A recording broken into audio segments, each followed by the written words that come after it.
ნაციონალური მოძრაობის გენერალური მდივნის დაკავებას ოპოზიციურ პარტიაზე ზეწოლად აფასებენ საზოგადოებრივი ინიციატივის წევრები.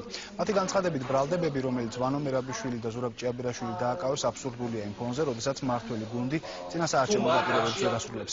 საზოგადოებრივი ინიციატივა ხელისუფლებას საქმის ობიექტურად გამოძიებისკენ მოუწოდებს. წინააღმდეგ შემთხვევაში, როგორც თავად აცხადებენ, საქართველოს საგარეო იმიჯი მნიშვნელოვნად დაზავალდება.